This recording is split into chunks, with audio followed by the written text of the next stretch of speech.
stopped the cortisone, and probably within a week or so, I mean, I was so full of eczema at that point anyway, but what did arise after stopping the cortisone properly was swelling. Like I became quite puffy. Um,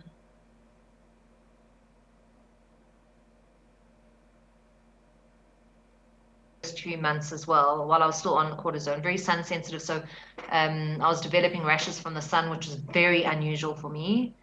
And I was blaming the Vaseline that my dermatologist had said I should moisturize with. And it may have been a significant contributing factor. But I think, when we stop producing cortisol, we become so sensitive to the environment. And the sun is one of those triggers for us.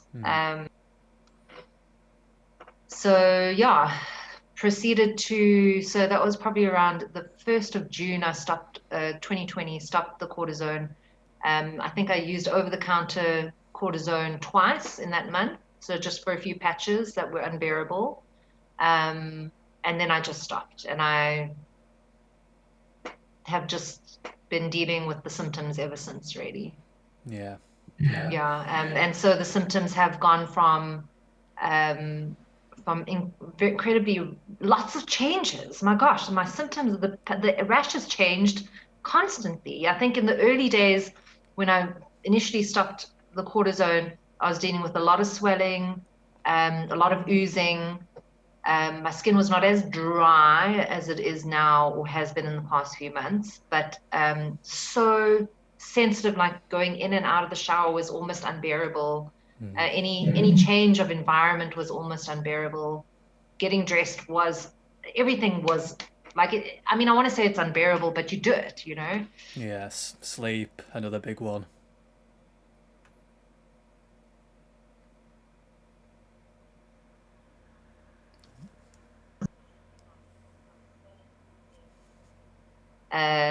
Raw, very thin, paper thin skin to much healthier skin. Like it's much stronger, so I can scratch and I heal a lot better.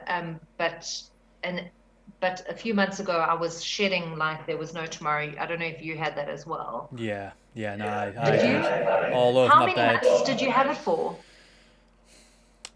Because I About, wish I'd counted I wish I'd paid careful attention to the month it started. yeah, I had mine for about a month. About a month when it was. Only.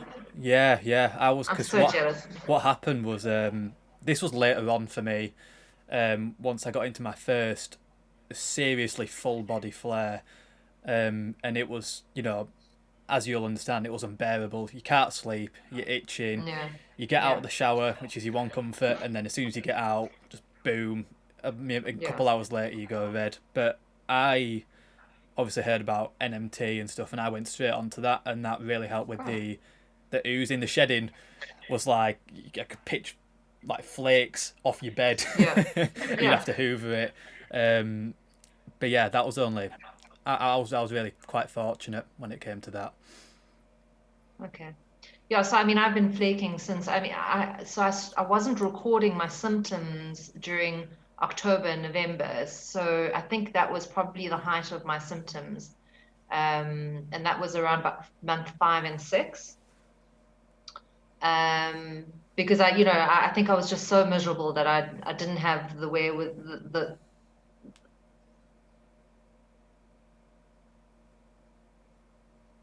I was just coping at that point.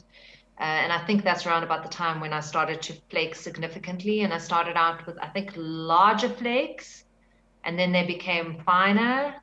And now I can tell you something. If I eat really clean, I mean, I know it's working for me. And I'm struggling because now it's been so many months of restrictive dieting and all the Mm. stuff that it really does my head in. So when I eat badly, I flake more and my skin's more irritated. And when I eat the way that works for me, my skin can not clear up, but at the end of a week of eating that way, my skin is less flaky. My hairline is less itchy. Like, this is the other thing that I started to lose my eyebrows on the edges and lose my hair.